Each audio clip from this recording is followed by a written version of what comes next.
آله وصحبه أجمعين أما بعد. طيب.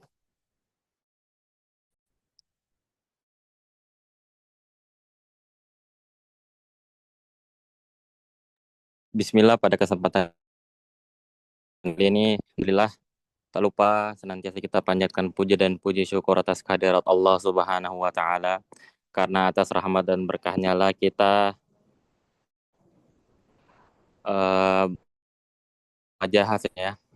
Kemudian salam serta salam tak lupa senantiasa limpah curahkan kepada baginda alam, yakni Habibana wa Nabiyana wa Maulana Muhammad sallallahu alaihi wasallam. Taib, langsung saja untuk acara selanjutnya setelah pembukaan yang insya Allah akan buka dengan baca-baca dengan bersama membaca basmalah. Bismillahirrahmanirrahim. Taib. Untuk acara selanjutnya yakni tilawah yang insya Allah akan dibacakan oleh akhuna Akh Lukman kepada beliau fa'alaihi.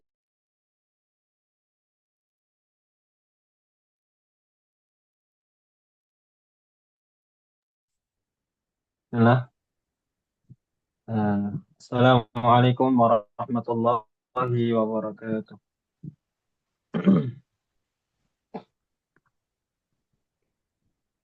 أعوذ بالله من الشيطان الرجيم.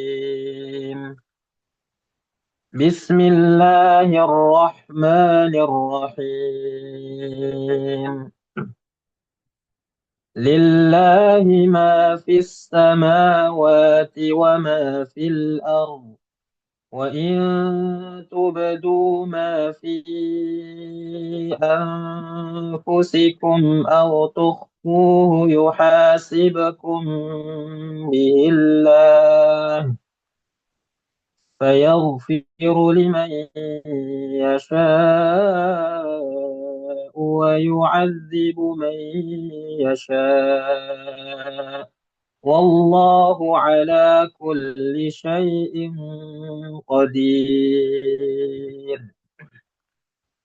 آمن الرسول بما أنزل إليه من ربه والمؤمنون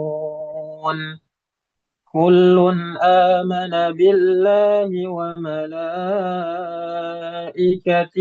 وكتبه ورسله، لا نفرق بين أحد من رسله، وقالوا سمعنا وأطعنا غفرانك ربنا وإليك المصير.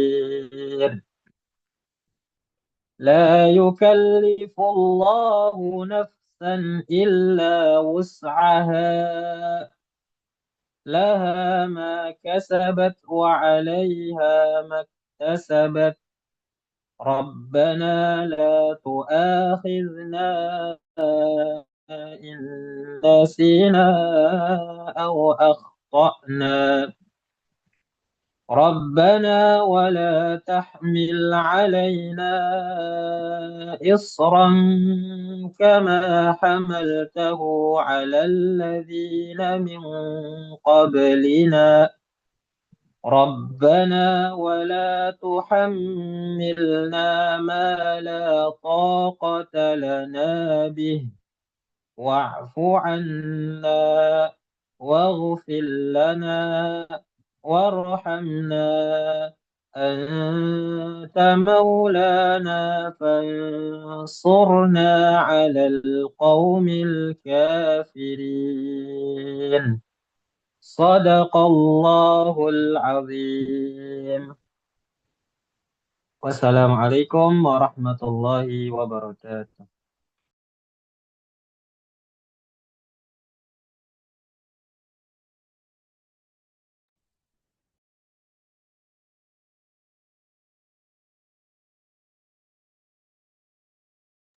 Waalaikumsalam warahmatullahi wabarakatuh. Syukur kepada akhuna Lukman telah membacakan ayat-ayat Al-Quran. Semoga atas bacaan beliau lah kita semua mendapat rahmat dari Allah Subhanahu wa taala. Amin amin ya rabbal alamin. Kemudian acara selanjutnya yakni acara inti, yaitu penyampaian materi yang insya Allah melanjutkan materi yang kemarin yang akan langsung dibacakan oleh Ustadz Hilal Aldian Syaputra. Pada beliau, fa'alaihi falyatafaddal masykura wa ma'jura.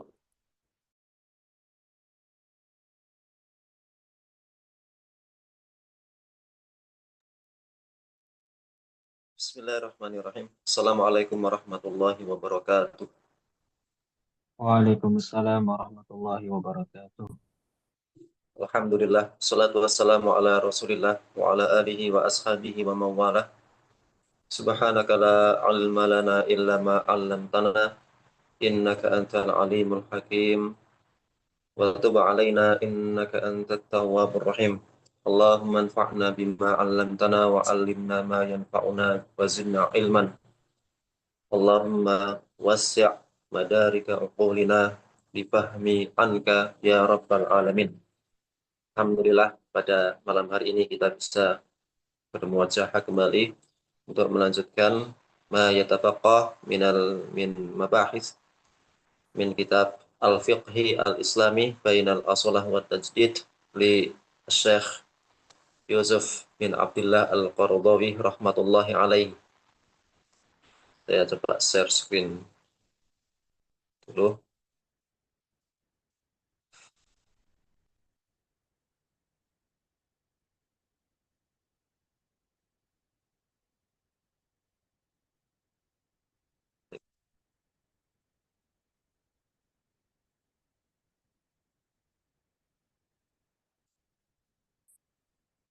Pada bagian yang kedua ini kita membaca tentang Raddu Syubuhat Haulal Fiqhi Al-Islami. Bantahan terhadap subhat-subhat terkait fikih Islam. Jadi semuanya ada subhatnya. Masalah akidah juga nanti ada subhatnya. Kemudian masalah fikih juga ada subhatnya. Masalah adab, etika juga ada subhatnya. Sekarang yang ingin dibahas oleh Syekh Yusuf Al-Qaradawi adalah beberapa subhat yang dilontarkan oleh beberapa kalangan orientalis terhadap fikih yang tujuannya adalah untuk merendahkan istighfaf makanah al-fiqhi al-islami. Nanti kita bisa jumpai bahwa orang-orang barat itu, para orientalis itu menganggap fikih itu tidak bisa diterapkan di zaman modern, kehidupannya sudah berbeda dan lain sebagainya. Qala al-muallifu rahimahullahu ta'ala wa nafa'ana bihi wa bi'ulumihi fid dharaini ya rabbal alamin. Wa minan nasi man yartabu aw yatawajjasu khifatan minal munadati birruju'i ilal fiqhi al-islami wa ittikhadhihi asasan tasyri'iyyan wa qadaiyan. Jadi ada sebagian di antara manusia, di antara orang-orang, di min itu litab'id, tetapi nampaknya min itu pada kesempatan ini dimaknai sebagai hampir kebanyakan mayoritas gitu. Mayoritas orang itu ada rasa canggung, ada rasa khawatir, ragu, ketakutan terkait seruan-seruan dari kalangan Islamis yang menginginkan diberlakukannya syariat Islam di dalam kehidupan. Yang kemarin kita bahas adalah legislasi atau membuat syariat Islam, fikih-fikih Islam itu menjadi bahan-bahan formal di dalam undang-undang. Tasyri'iyyan wa qadaiyan. Beliau mengatakan kemudian wa masdaru hadzal irtiyab wa tawajjus wa al-asas ar-rabbani was sifatu ad-diniyah lil fiqhi al-islami. Fa minal muttafaq alaihi annal masdaraini al-asasiyaini li hadzal fiqhi huma kitabullah ta'ala wa sunnatu Rasulillah sallallahu alaihi wasallam. Nah, menurut pembacaan beliau, salah satu sebab kenapa orang itu takut fikih Islam itu diterapkan, atau kenapa orang-orang barat itu mencoba untuk mencacat fikih Islam, itu karena asasnya yang robbani. Jadi sifat fikih itu yang robbani. Kemarin kita singgung robbani itu maksudnya adalah sumbernya dari Tuhan. Sumbernya dari pencipta manusia, sang pencipta dari Khalik.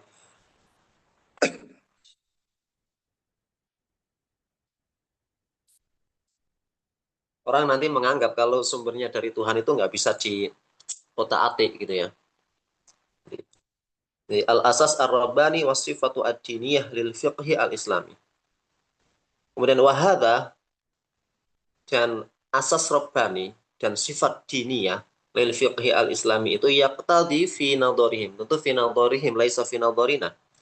An yatasima hadzal fiqhu bisabat awil jumud. Nah, jadi ketika orang itu menganggap bahwa sumber fikih itu adalah Al-Quran dan Sunnah, berarti nanti konsekuensinya itu adalah sabat dia tetap tidak ada perpindahan ya, atau tidak ada perubahan, kemudian tidak ada ngelak-ngelak gitu, mencari khila gitu, jumud, kaku, beku. Wa antakifa al-uqul, dan membuat akal itu berhenti. Ya, al-uqul al-basyariyah amamahu. Jadi ya perspektif mereka ya, finadorihim. Jadi seolah-olah kalau syariat itu atau fikih itu karena sumbernya adalah wahyu, itu membuat akal itu tidak memiliki peran di situ. Tidak ada saham yang bisa diberikan oleh akal di dalam legislasi hukum fikih gitu ya. Waqfatat taslimi wal ittiba. Jadi seolah-olah akal itu ya harus sudah taslim, menerima gitu saja. Tidak boleh ada kritikan, tidak boleh ada bantahan, kemudian tidak ada dialektika di dalam proses itu. Wal ittiba. La waqfatal ibtikar wal ibda, bukan posisi yang mengkreasi sesuatu yang baru atau berinovasi. Itla maka nalil akli amamal wahyi. Sekali lagi, finadharihim, mereka mengatakan ya tidak ada peran akal di dalam di hadapan wahyu. Wala majala lil istihadi fi mauridin nas, dan tidak boleh ada istihad ketika sudah ada nas. Wa hadza ma yaj'alu asbabal murunati wa qabiliyati tatawwurih ma'dumatan au dha'ifatan dakhil hadzal fiqh. Nah, jadi syubhatnya yang ingin dibantah adalah syubhat yang pertama, bahwa fikih itu jumud dan kaku. Yang pertama, fikih itu jumud dan kaku. Syubhat yang kedua, bahwa akal itu tidak memiliki peran sama sekali di dalam menalar hukum syariah. Ya. Dua hal ini yang kemudian dilontarkan oleh banyak kalangan orientalis untuk mendegradasi fikih Islam, yang kemudian nanti tentu efeknya adalah fikih Islam itu tidak bisa diterapkan pada segala macam zaman. Dia terkungkung dalam konteks uang dan waktu tertentu gitu. Kemudian beliau mengatakan majalus sabati wa tatawwur fil fiqh. Nah, dari judulnya saja beliau sebenarnya sudah memberikan jawaban bahwa anggapanmu itu keliru, salah. Bahwa di dalam fikih itu ada sesuatu yang sawabit, ada poin-poin di dalam fikih itu yang tetap, layak balu at-ta'dil, tidak menerima revisi, ya, layak balu at-tajdid, tidak menerima tajdid. Tetapi ada pada sisi-sisi fikih yang lainnya itu ya balu at-tatawwur, ada inovasi, kemudian ada perubahan detail-detail hukum karena ada perubahan teks dan konteks di dalam fikih, gitu ya. Wal arifuna ya'lamuna tamamal ilmi anna man yaqulu hadzal kalam la ilma lahu bil fiqhi al-islami wa khasaisihi wa mumayyizatihi. Jadi beliau mengatakan begitu, orang yang mengatakan fikih itu jumud, kemudian akal tidak ada peran sama sekali di dalam fikih, nah itu berarti dia tidak paham fikih, tidak mengetahui fikih itu seperti apa, karakternya seperti apa, khasais dan mumayyizatnya seperti apa, gitu ya. Allati hiya thamratun li khasaisil Islam nafsihi. Fa inna min abrazi hadhil khasais. Jadi di antara kekhasan fikih itu adalah annahu yajma'u baina tsabati wal murunati ma'an fi tanasukin muhkamin. Jadi fikih Islam itu lebih fleksibel, lebih luas daripada hukum-hukum yang lainnya, ya, lebih fleksibel dengan hukum-hukum yang lainnya, lebih fleksibel gitu ya. Dia nanti bisa murunah mengikuti perkembangan, tapi tentu bukan berarti tidak stabil ya. Nanti kita cek gitu ya.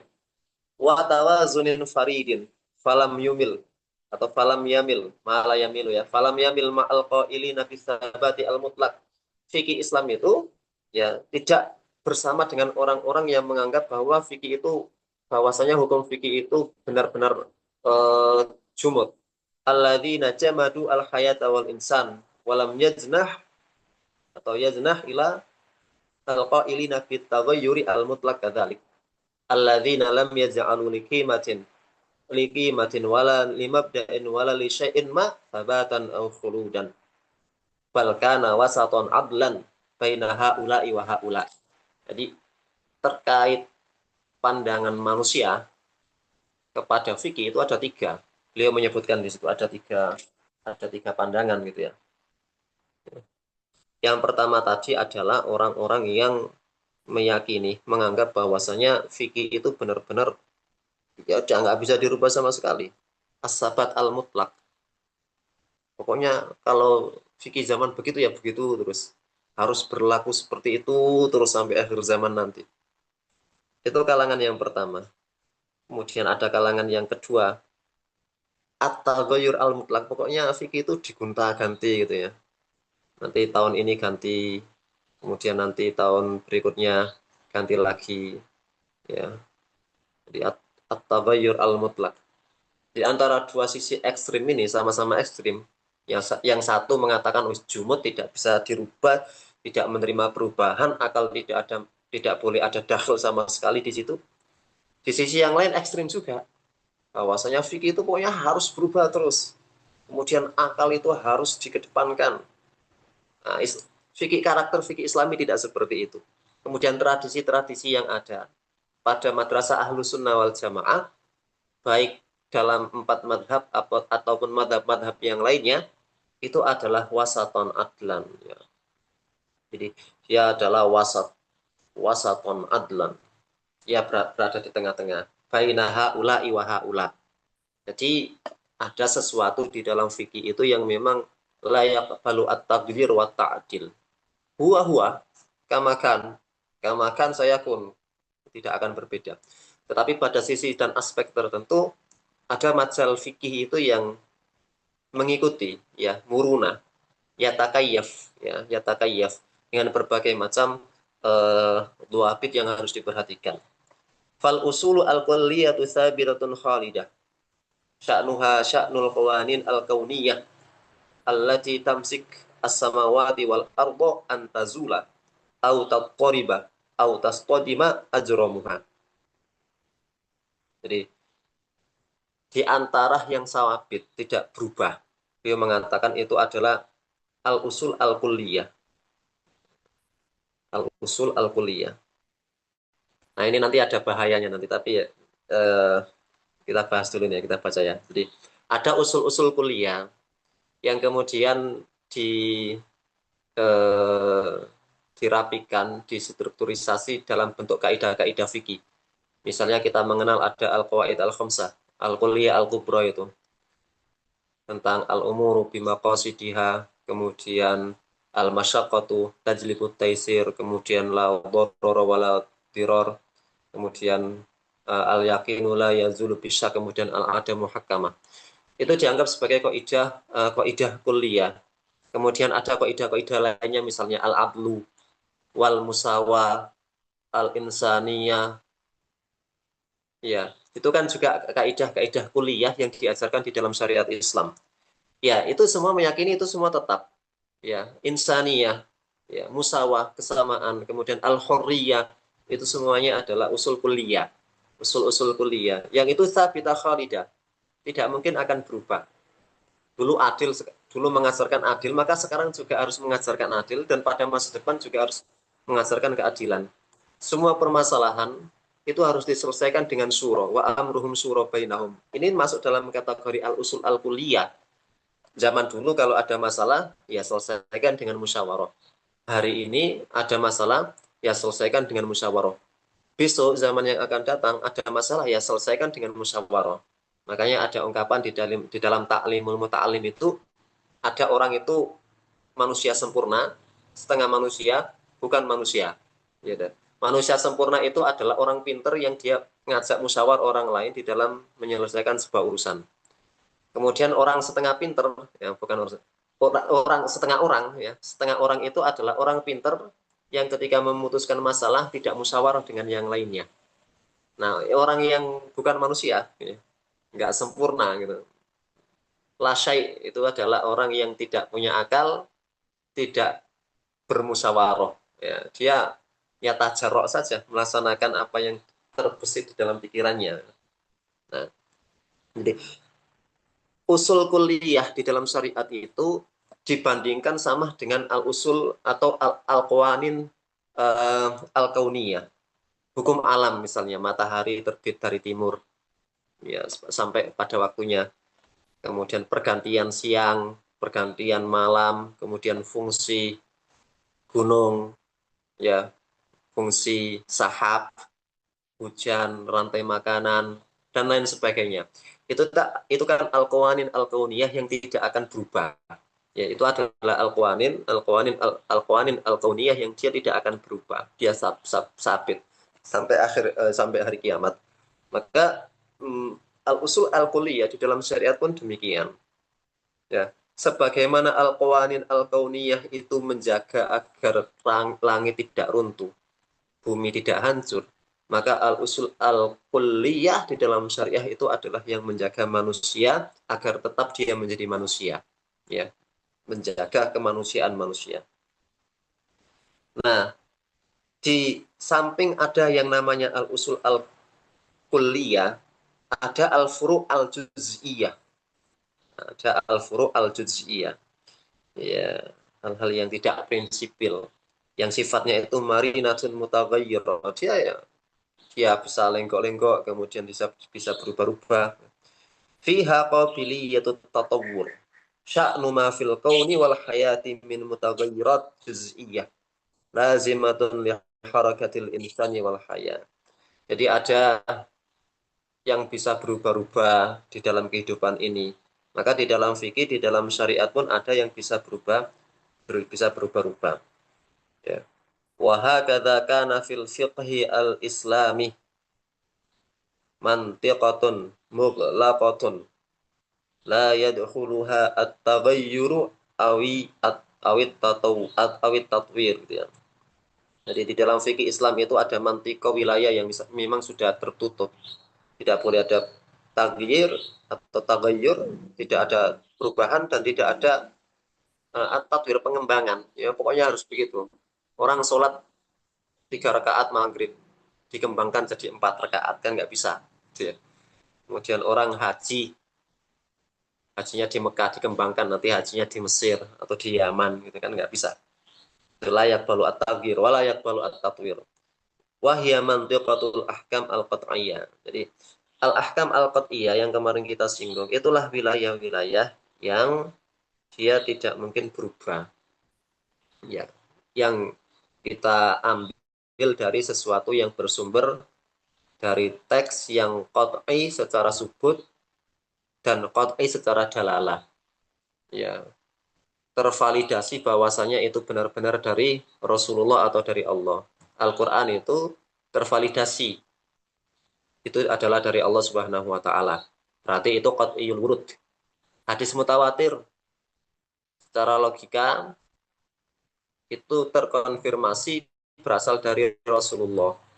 Maka itu qat'iyyu as-subut. Ya.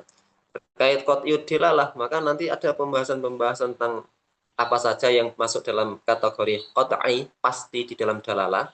Kemudian apa saja yang tidak masuk dalam kategori qat'i atau masuk dalam kategori dhonni di dalam dilalahnya. Gitu ya. Itu semua dipelajari di usul fikih. Wa hadhihi allati tahfadhu 'alal ummati wihdataha al-fikriyah was-sulukiyah. Nah, beliau menjelaskan bahwa salah satu efek atau peran al-ahkam al-qat'iyah yang layak balu at-tabir wa tatwir itu fungsinya adalah untuk menjaga persatuan pikiran manusia, ya, untuk menjaga persatuan, baik yang berubah fikria maupun yang berubah sulukia, ya, secara intelektual, ideologis, dan juga menjaga secara amal jama'i. Wa mantiqatun maftuhatun, dan yang wilayah yang terbuka itu adalah mantiqatul ahkam adz-dzanniyah subutan au dalalatan. Nah, itu. Berarti kan ada 4 ya. Hukum itu kan ada 4 akhirnya nanti. Berdasarkan sumbernya. Dari qot'i ya, qot'i dilala, kemudian qot'i subut. Ada yang qot'i dilala, kemudian dhonni subut. Ada yang dhonni subut tapi qot'i dilala. Ada yang dhonni subut, ada yang dhonni dilala. Ada 4 itu. Ada 4 model sumber seperti itu. Nah, yang dhonni yaitu 3, yang qot'i 1. Berarti kan lebih banyak memang yang masuk dalam kategori al-ahkam adz-dzanniyah, yang itu yaqbalu at-tabir dan memungkinkan ada perbedaan di antara kalangan mujtahidin. Sehingga ini harus kita pahami. Ya, sebagai dai kita memahami itu, kita mengetahui loh ini ranah-ranah yang bisa dikompromikan. Tidak menjadi masalah kita berbeda dengan yang lainnya.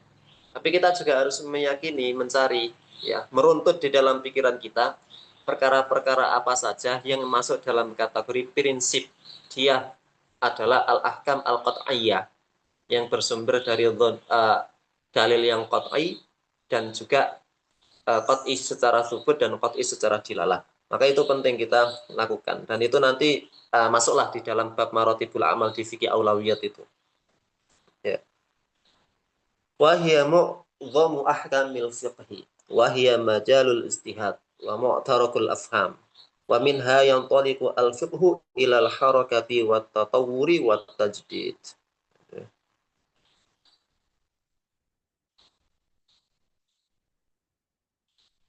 Nah, kemudian beliau membahas asbabul murunati fi syariatil islamiyah. Sebab-sebab kenapa syariat itu dia ya fleksibel gitu ya, bisa berubah. Beliau mengatakan waqad a'dadtu bahsan mustaqillan an khasisatil murunati au qabiliyati tatawuri fi syariatil islamiyyati lam yunshar ba'd wa hasbi huna an ushira ila anawinihi au khututihi al-barizah. Ya, ada kitab beliau membahas kitab tentang murunah di dalam syariah ini. Apa judulnya ya? Kita coba, tentang murunah.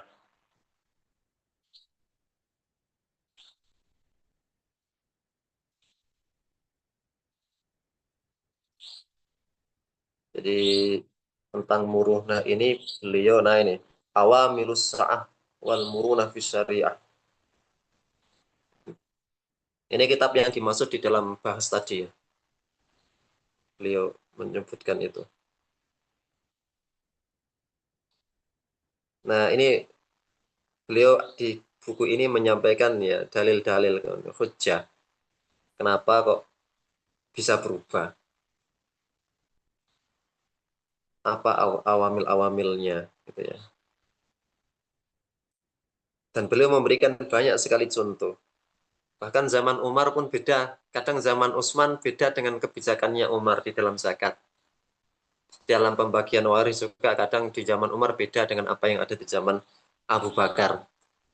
Jadi perubahan hukum itu bukan hanya terjadi dulu begitu panjang, baru berubah di 2020 misalnya, enggak. Tapi bahkan sejak wafatnya Nabi pun, bahkan sejak Nabi masih hidup pun, hukum itu ada yang berubah. Ya. Sejak Nabi hidup itu pun masih hukum ada yang berubah. Misalnya kuntu nahaitukum an ziyaratil kubur ala fazuruha. Dulu nggak boleh ziarah kubur, kemudian boleh. Kemudian Nabi melarang untuk apa menyimpan daging kurban, kemudian akhirnya diperbolehkan. Nah, banyak sekali. Nanti bisa antum baca di buku tadi. Nah, beberapa hal yang beliau iktibas ya dari kitabnya yang muruna tadi. Famin asbabi hadhil muruna, di antara sebab-sebab kenapa ada murunah di dalam syariah itu, awalan anna syari'al hakim lam yanussa ala kulli syai'in. Ya, ini realitas bahwa Al-Qur'an itu tidak membahas semua hal dan Nabi tidak menjelaskan semua hal secara to the point, ya, secara verbal to the point. Tidak. Bal taraka mantiqatan wasi'atan khaliyatan min ayyi nassin mulzimin wa qad tarakaha qasdan lit tausi'ati wat taysiri war rahmati bil khalqi. Nah, wahya al-musammah mantiqatul afwi wa fiha jaa al-hadis wa taraka asya'a rahmatan bikum ghairan nisyanin fala tabahatu anha.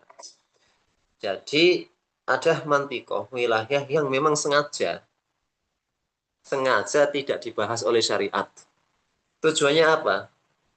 Lit tausi'ati wat taysir, ya, untuk memberikan keluasaan, wat taysir dan kemudahan, warahmah bil khalqi. Ya. Ada hukum misalnya. Mungkin zaman Umar itu bisa menimbulkan maslahat. Mungkin zaman Utsman itu bisa memberikan manfaat. Tetapi kalau itu diterapkan terus di wilayah dengan ruang kondisi yang berbeda, bisa saja yang dulu efeknya maslahat sekarang menjadi mafsadah. Nah, hal-hal seperti itu adalah masuk dalam kategori al-maskutu anhu, sesuatu yang tidak dibahas oleh syariat, tetapi bukan berarti tidak dicari hukumnya. Ya, sesuatu yang maskut anhu, ya, sakata anhu asyar'u, itu bukan berarti dibiarkan saja. Ya, bukan berarti dibiarkan saja. Karena salah satu maqasidus syariah itu adalah menjadikan manusia, menjadikan semua perbuatan manusia itu tahta midhallatis syariah. Ya, jadi tujuan syariat itu adalah menjadikan semua manusia itu tahta midhallatis syariah. Semuanya harus di bawah payung syariah. Artinya tidak ada ucapan, tidak ada perbuatan, tidak ada tingkah laku gerak-gerik, kecuali semuanya itu ada hukum. Ya, entah itu hukumnya mubah, entah itu wajib, entah itu sunnah, haram dan makruh, antara 5 al-ahkam at-taklifiyah al-khamsah itu harus ada hukumnya. Ya, jadi seperti itu. Makanya dibahas hal-hal misalnya dulu kemarin dibahas tentang doriba, misalnya mengambil pajak dari rakyat di luar sedekah, di luar wakaf, di luar jizyah. Apakah itu boleh? Maka dilihat hukum-hukumnya seperti apa. Kemudian dilihat dalil-dalilnya seperti apa. Ada dalil la yadkhulul jannah sahibul maks. Maka dilihat apa sih maks itu di situ dan seterusnya dan seterusnya. Maka itu menjadi majalul bahthi bainal fuqaha, itu ya. Sanian yang kedua, jadi itu yang pertama. Sebab yang pertama adalah syariah tidak menas semua perkara yang ada. Kemudian nas yang dimaksud dengan nas di sini. Nas itu kan kalau kita tergantung ya, kita mengartikan nas itu apa. Kalau nas di dalam mabahis alfaz itu kan la yahtamilu maknayain. Itu yang dinamakan dengan nas. Ya, jadi nas itu adalah sesuatu lafal yang tidak memungkinkan ada dua makna. Maknanya satu, tidak mungkin ada kemungkinan makna yang kedua. Nah, itulah yang dinamakan dengan qat'iyud dilalah. Salah satu qat'iyud dilalah itu adalah makna lafal yang tidak memungkinkan ada percabangan makna. Kalau zohir, lafal yang zohir itu kan ada dua makna. Kemudian salah satunya lebih adhar daripada makna yang lain. Nah, berarti nas itu seperti itu. Begitu juga ketika ada ungkapan la istihada fi mauridin nas, tidak boleh ada istihad kalau ada nasnya. Nah, yang dimaksud nas di sini adalah nas usuli, yaitu ma la yahtamilu illa ma'nan wahidan. Bukan semuanya ujung-ujung, bukan nas secara umum teks Quran dan Sunnah, ya, bukan. Jadi lam yanussu ala kulli syai'in gitu ya. Makanya ada istihad dan lain sebagainya. Tsanian yang kedua, anna mu'dhama an-nusus ja'at bi mabadi' amah. Ada mabadi' amah. wa ahkam kulliyah. Kemudian tidak masuk pada tafsilat juz'iyat kecuali illa fi ma la yataghayyar katsiran bi taghayyur makan wa zaman. Nah, terkait mabadi amma ini. Beliau mengatakan bahwa di dalam nas-nas yang ada itu kebanyakan itu adalah mabadi amma. Mabadi amma berarti ya dasar-dasaran secara umum, kemudian ahkam-ahkam kuliah yang itu kemudian dibahas di dalam pembahasan qawaid fikih. Ada buku yang biasanya kita pakai untuk belajar itu kan apa ya? Idhahul Qawaid. Ada pembahasan yang unik sih. Saya bacakan di sini. Ada hal yang menarik. Ketika para ulama berbeda pendapat tentang kaidah-kaidah itu, kaidah umum syariah itu sebenarnya berapa sih ya? Ada banyakkah atau ada sedikitkah? Gitu ya. Wa qala asy-syaikh Tajuddin As-Subki at-tahqiqu 'indi annahu in urida rujul fiqhi ila khams bi ta'assufin wa takallufin wa qawlin jumliyyin fal khamisatu dakhilatun fil ula. Bal rajja'a asy-syaikh Izzuddin Ibnu Abdussalam al-fiqha kullahu ila i'tibaril masalih wa dar'il mafasid. Bal qad yarji'u al-kullu ila i'tibaril masalih. Fa inna dar'al mafasid min jumlatiha. Jadi mabadi amah syariah itu kalau kita mengambil pendapatnya Izzuddin bin Abdussalam, maka syariah itu adalah jalbul masolih. Cuman itu saja, tidak ada yang lain. Jalbul masolih, merealisasikan maslahat sebanyak-banyaknya. Ya, jalbul masolih, merealisasikan maslahat sebanyak-banyaknya. Termasuk darul mafasid itu juga jalbul masolih. Gitu ya. Mithlu syu'unil ibadat wa syu'uniz zawaj wal talaq wal mirath wa nahwiha. Wa fima adaha iktafat asy-syari'atu bit ta'mim wal ismal. Jadi ada hal-hal pokok yang memang dinas oleh syariat, dijelaskan ada teksnya dijelaskan. Tidak perlu menggunakan dalil-dalil yang lainnya seperti qiyas dan lain sebagainya. Misalnya di sini disebutkan syu'unul ibadat. Masalah ibadah. Ibadah itu kan berarti sholat, zakat, puasa, haji, gitu ya. Di fikih ibadah itu. Kemudian ada syu'un az-zawaj, wal talaq, wal miras wa nahwiha. Nah, jadi pada hal-hal ini, pada hal ibadah, kemudian masalah munakahat, kemudian masalah peralihan warisan, itu tidak menerima perbedaan, tidak menerima perubahan pada kebanyakan hukumnya, ya. Saya katakan pada kebanyakan hukumnya tidak menerima perbedaan. Kenapa? Karena manusia itu dari dulu ya sama. Ya, manusia zaman purba kalau ada ya, manusia zaman dulu dengan manusia zaman sekarang ya sama. Karakternya itu sama. Ya, sifat-sifat manusia itu sama. Dulu ada orang sombong, sekarang juga ada orang sombong. Dulu ada orang iri, sekarang itu juga ada orang iri. Dulu ada orang gila, sekarang juga ada orang gila. Jadi manusia itu tidak berubah. Sifat kemanusiaan manusia itu dia tidak akan berubah. Akal, pengetahuan mungkin dia bisa berkembang dan memang berkembang. Tetapi sifat dia sebagai manusia itu tidak akan mungkin berubah. Makanya beberapa hal yang berhubungan dengan manusia atau manusia dengan Tuhan, itu beberapa hal itu memang disabitkan, dijadikan sawabit. Dia tidak berubah karena memang karakter manusia itu tidak berubah. Ya, masalah ibadah misalnya, ibadah ya dari dulu ya seperti itu, sholat ya seperti itu. Ya, tidak akan berubah. Kemudian miras, pembagian warisan, ya sifatnya sama, manusia sifatnya sama. Innallaha ya'murukum an tu'addul amanati ila ahliha wa idza hakamtum bainan nasi an tahkumu bil 'adl wa amruhum syura bainahum la dharara wa la dirar dan seterusnya. Ini adalah kaidah-kaidah amma. Talisan yang ketiga, annan nusus allati ja'at fi ahkamin juz'iyyah qad sighat siyaghatan mu'jizatan.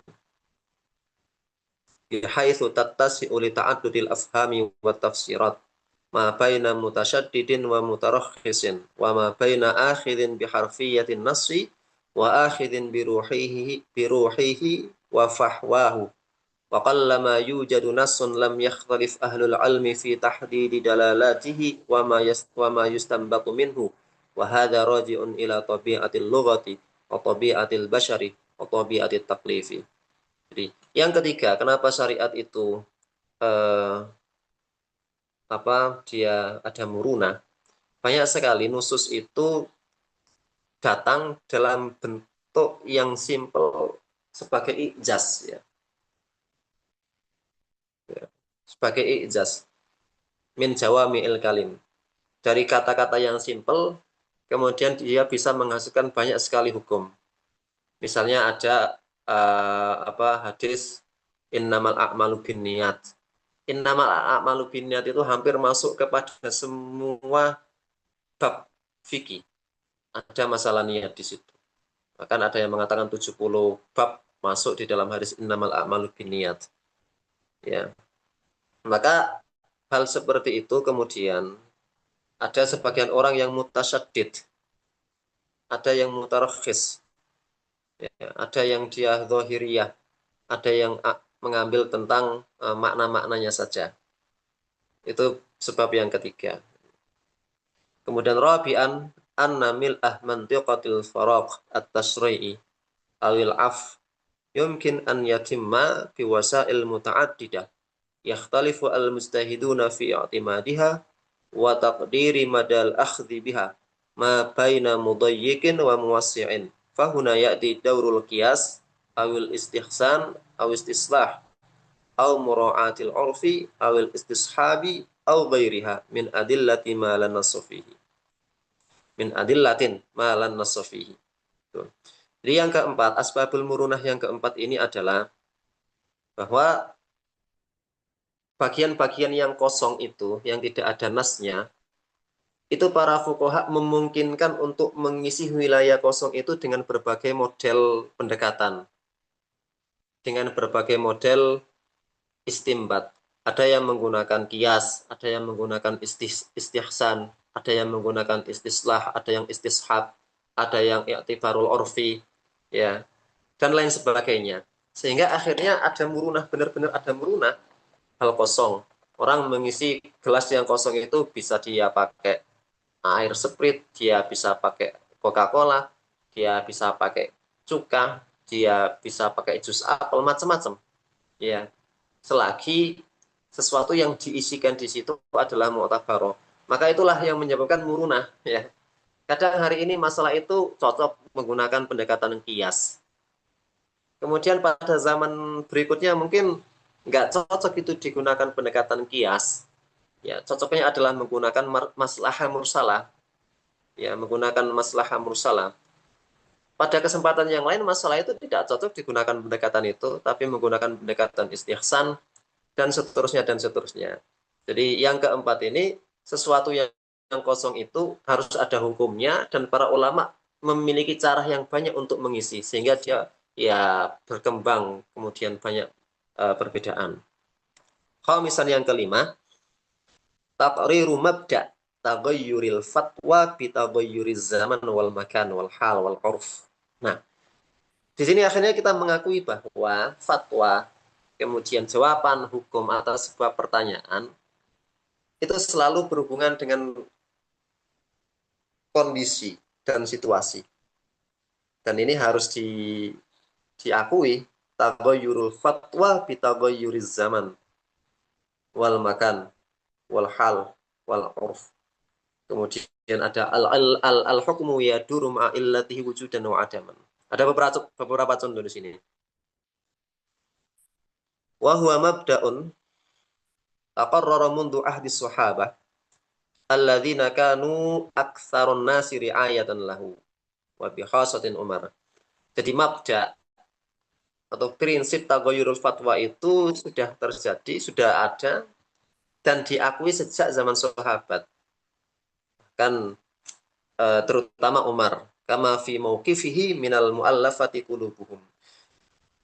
Ini agak berani yang dilakukan Umar ini. Jadi ghanimah itu kan yang masuk yang masuk zakat, kemudian ghanimah itu juga ada wal mu'allafati qulubuhum. Tapi kemudian Umar mengeliminasi mereka. Nah, ini kan sesuatu yang sangat progresif dilakukan Umar, dan bukan hanya sekali dua kali. Wa min qismatil ardi al-maftuha. Dulu sebelum zaman Umar, wilayah-wilayah yang ditaklukkan itu dibagi-bagi saja ke para mujahidin sesuai dengan aturan ghanimah. Tapi ketika membuka wilayah-wilayah Syam, itu sama Umar ditahan, nggak dibagi-bagikan. Sehingga ada apa istilahnya, khilaf di antara para ulama. Syam itu hari ini, Syam itu tanahnya itu tanah siapa? Gitu. Karena itu dulu ditaklukkan di zaman Umar, dan Umar itu mewakafkan, tidak membagi-bagi tanah itu. Waktu itu digarap saja sama pemilik aslinya, pemilik lamanya gitu ya. Tapi pemilik lamanya bayar pajak ke negara, ya, bayar biaya ujroh ke negara, ke khilafah. Sehingga beberapa ulama itu tidak, istilahnya mengatakan penduduk Syam itu tidak memiliki tanah. Itu tanahnya adalah tanah wakaf. Tanah wakaf. Tidak boleh seseorang memiliki kepemilikan, itu adalah tanah saya. Tapi kalau pemanfaatan kan boleh. Misalnya kompleks A ini yang berhak memanfaatkannya adalah suku A. Kemudian Mantiko yang sana yang berhak memanfaatkannya adalah suku B. Jadi bukan kepemilikan. Tapi itu ya agak dalam lah perdebatan di antara para ulama terkait tanah Syam itu tanah siapa gitu ya. Yang pasti bukan tanahnya Israel gitu. Wa min talaqis salasi wa ghairiha bal bada'a taqriru hadzal mabda' haqiqatan mundu ahdin nabi. Syekh Al-Qardawi mengatakan, tagoyurul fatwa itu sebenarnya bukan hanya terjadi pada masa sahabat, tapi zaman Nabi sudah ada. Kama fi man'i iddikhari luhumil adhahi ba'da salasin lituru'i ba'dil wafidina alal madinati fi ahadil a'yad. Wa ibahatuhu ba'da dhalika fil atiyah. Jadi dulu, Nabi itu pernah melarang, kalau selesai kurban, dilarang nyimpen daging kurban lebih dari 3 hari. Kenapa? Karena pada waktu itu banyak orang-orang dari A'jam, dari Badia, itu datang ke wilayah, ke Mekah atau ke Madinah untuk ya nyari daging. Karena sedang paceklik, sedang susah di wilayah-wilayah mereka, mereka akhirnya datang ke kota biar bisa terbagi-bagi. Kalau sahabat itu menyimpan, nanti nggak kebagi yang lainnya. Akhirnya biar 3 hari itu daging harus habis. Dalam 3 hari daging itu harus habis. Tidak boleh ada yang tersimpan. Ya, biar nanti bisa terdistribusikan kepada para penduduk Badia yang datang ke kota untuk meminta atau mencari korban. Karena ada masa paceklik. Kemudian pada kesempatan yang lain, ketika paceklik itu sudah hilang, kemudian masyarakat perkampungan itu sudah bisa mendapatkan daging dengan mudah. Akhirnya di dalam riwayat Aisyah, di Sahih Muslim itu ya kemudian Nabi menghalalkan itu, ya, dan menyebutkan kenapa dulu Nabi itu kok melarang. Beliau menyebutkan itu min asli dafah allati dafat. Jadi larangan itu adalah karena banyaknya orang yang datang ke Madinah, ke kota untuk mencari makan. Itu kan berbeda fatwanya. Padahal Nabi itu kan eh, ucapannya itu menjadi landasan hukum. Andai saja tidak ada hadis yang kedua, maka tetap akan terlarang menyimpan daging kurban. Tidak boleh ada orang menyimpan daging kurban di kulkas lebih dari 3 hari. Gitu. Jadi di sini ada pembahasan seperti ini. Di dalam pembahasan maqasid syariah itu, ternyata tidak semua hadis itu diamalkan. Dilihat posisi Nabi itu seperti apa. Jadi posisi Nabi ketika bersabda, itu kadangkala beliau sebagai Nabi. Kadangkala beliau sebagai Nabi. Kemudian kadangkala Nabi itu posisinya sebagai hakim. Kemudian kadangkala Nabi itu sebagai ya sebatas penunjuk gitu saja. Contoh misalnya tentang ini hadis yang biasa masyhur kita dengar. Hindun suatu ketika itu datang kepada Nabi Shallallahu Alaihi Wasallam melaporkan Abu Sofyan yang pelit, tidak memberikan sesuatu nafkah yang cukup untuk Hindun dan anaknya. Kemudian Nabi itu mengatakan kepada Hindun, "Khuzi ma yakfiki wa waladiki wa waladaki bil ma'ruf." Nabi mengatakan seperti itu, Hindun, ambil saja dari hartanya Abu Sofyan itu yang cukup untukmu dan untuk anakmu secara ma'ruf. Nah, pertanyaannya adalah, Nabi berucap seperti itu posisinya sebagai apa? Posisinya sebagai apa? Kalau Nabi berucap itu posisinya adalah sebagai hakim, pemutus perkara, maka kita sebagai kaum muslimin itu harus lapor ke pengadilan agama dulu, sidang dulu. Tanya ke hakim atau tanya ke KUA. Ngomong ke KUA. Suami saya pelit, nggak ngasih nafkah yang cukup. Kemudian nanti dilihat apa keputusannya KUA. Itu kalau Nabi dianggap sebagai seorang hakim. Tapi kalau Nabi pada posisi itu dianggap sebagai seorang musyarri, ya, atau mukhbirus syariah yang mengkhabarkan syariat, maka perempuan-perempuan itu tidak perlu lapor ke mahkamah, tidak perlu datang ke hakim untuk mengambil uang suaminya secara diam-diam karena tidak diberikan nafkah yang cukup. Nah, seperti itu. Contoh lagi Ihya'ul Mawat. Ihya'ul Mawat. Nabi itu pernah mengatakan fima makna ya, man ahya ardhon fahiyalahu. Siapa yang menghidupkan sebuah tanah yang mati, maka tanah itu menjadi miliknya. Dilihat nanti, dilihat lagi itu posisi Nabi itu ngomong sebagai apa. Kalau Nabi itu ngomongnya sebagai posisinya adalah musyarri, maka kita datang kemana gitu ada tanah kosong kemudian tidak bertuan, tanah yang tidak bertuan, kemudian kita hidupkan, kita olah, berarti tanah itu menjadi milik kita.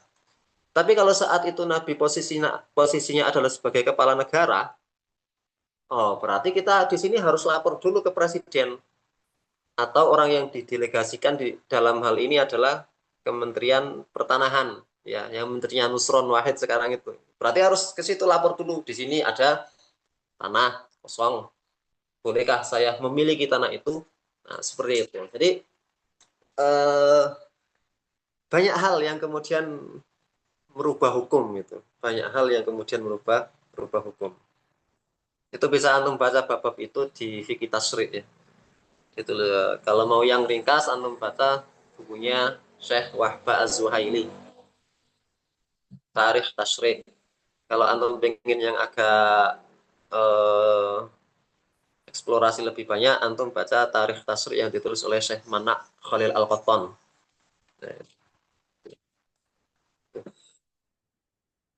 Wa ma ruwiya min tarkhisihi li rajulin fil qiblati wa huwa sha'im wa man'ihi akhara minha haitsu kana al-awwalu syaikhan was-tsaniyu syaban.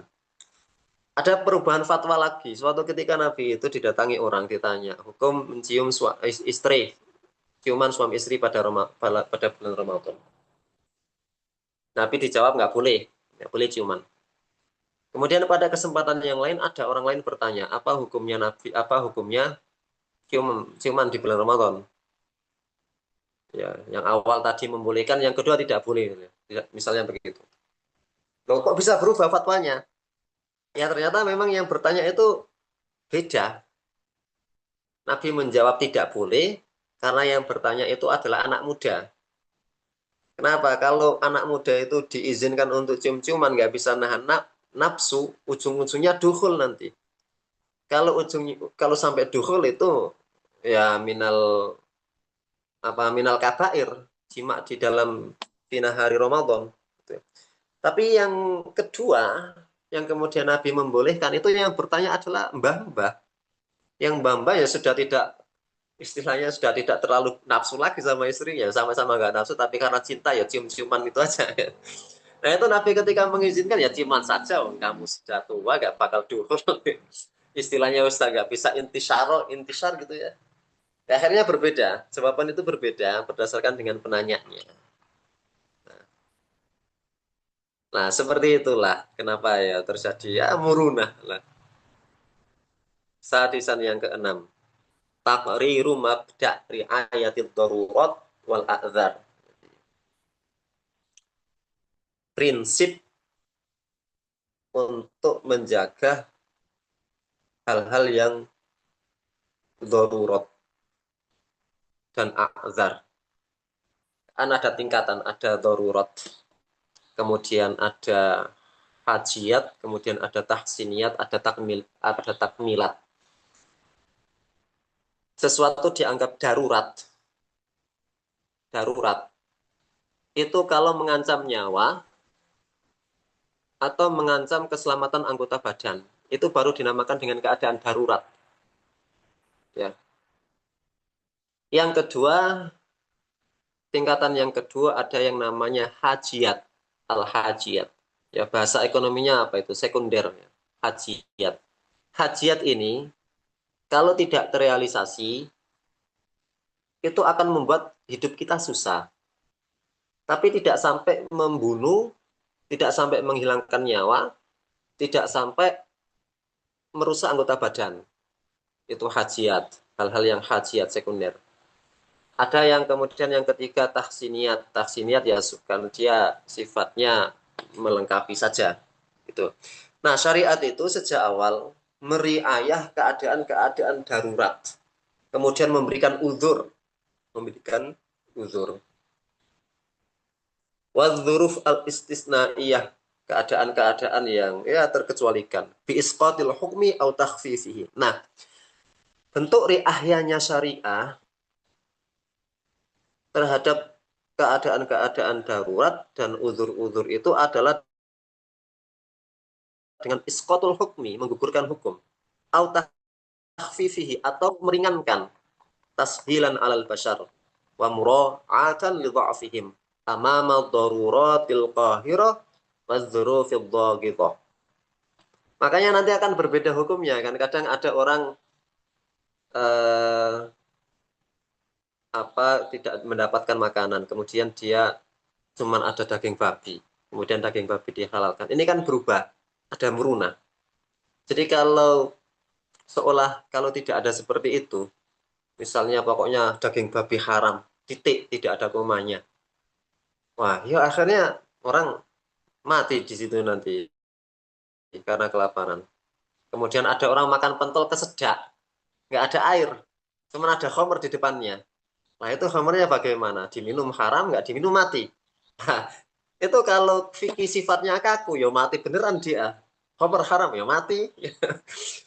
Ya, tapi kalau dia ada kesempatan halal, ya dia sekedar minum untuk biar pentolnya itu, baksonya itu bisa turun, ya sudah selamat, alhamdulillah. Nah, makanya ada walihada qarrara al-fuqaha'u anna darurat tubihul mahdzurat. Perkara-perkara darurat itu bisa menghalalkan atau meringankan hal-hal yang haram. Babi haram. Tapi kadang bisa menjadi halal. Ya, bisa menjadi halal dengan kadar-kadar tertentu. Wa annal hajata tunazzalu manzilatad darurah. Kadang ada hajat. Jadi darurat itu jadi aslinya begini ya. Yang bisa menurunkan status hukum itu keadaan darurat. Yaitu sesuatu yang mengancam nyawa atau mengancam keselamatan anggota badan. Aslinya seperti itu. Yang kedua, aslinya keadaan hajiat itu tidak bisa menghalalkan yang haram. Ya, tidak bisa merubah hukum.